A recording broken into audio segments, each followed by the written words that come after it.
What a game, crazy ending, tambak na, nakambak pa, choke malalang, rain or shine. Iyak si Coach Yeng Yao, tanggal angas ni Belga, Boracay ng Rosa, ginawa ng SMB. So another semi-final series, game 4 sa pagitan naman ng SMB at rain or shine. Masusweep kaya ang koponan ni Coach Yeng Yao? Well, mainit-init pa to from last game kung saan opening quarter, takeover mode agad si CJ Perez na agad nagtala ng 10 points. Gusto na yatang tapusin agad ang series, ganda pa ng pasa niya rito kay Junmar na pa-Euro step, patuloy si The Kraken. Dito nagtala ng combined 8 points ang mga bigman ng SMB, pero to the rescue naman sa kabila si Gian Mamuyak at Jonard Clarito. Agad na binuhat ng duo ng Rosa ang kanilang opensa matapos magtala ng combined 17 points. 11 points dyan galing kay Mamuyak, maaga nga lang nakasungkit ng dalawang foul si Big Bo Belga. Natapos ang opening frame, abante ng dalawang Ross 27-25. Second quarter nang agad na makanakaw ng back-to-back layup ang Ross na binura naman ang unang tres ni Terence Romeo off the bench. Pero nanatiling in control pa rin dito ang Ross. Anton Asisto kumana ng back-to-back 3-pointer. Takeover mode si Anton na so far meron ng 10 points off the bench. Dinaan pahalos ng rain or shine ang kanilang opensa sa takbuhan. Kala mo mga snatcher ang mga bata ni Coach Yeng Yao? Well, nabasag na sana ng SMB ang ranayan dahil sa tres na to ni Don Trollano, kaso binura lang din niya ni Belga. Tatapos ang first half, tambak ng 14 points ang SMB,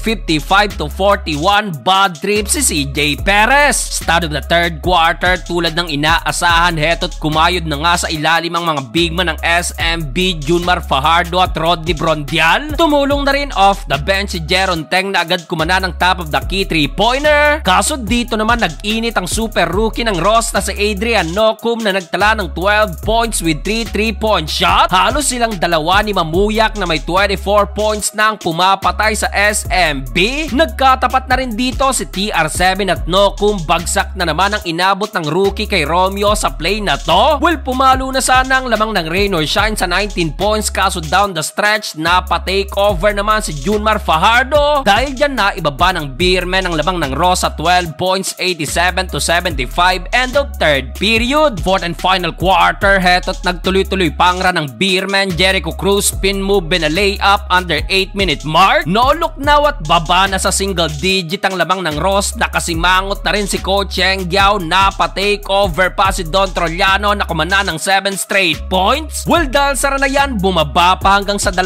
puntos na lang ang lamang ng rain or shine, 93-91. Pero Gian Mamuyak pilit na pinapasa ng Ross at Bo Belga, pamatay sunog, top of the key 3-point shot. Kaso heto't may second wave pa palang ran ng Beerman under a minute mark. Finally nakuha na ng SMB ang lamang, 101-100. Binaon pa yan sa wing 3-pointer ni CJ Perez at sa isang iglap, choke malalang nangyari sa Ross. Iyak si Coach Yeng Yao at tanggal angas ni Big Bo, magboborakay ng rain or shine.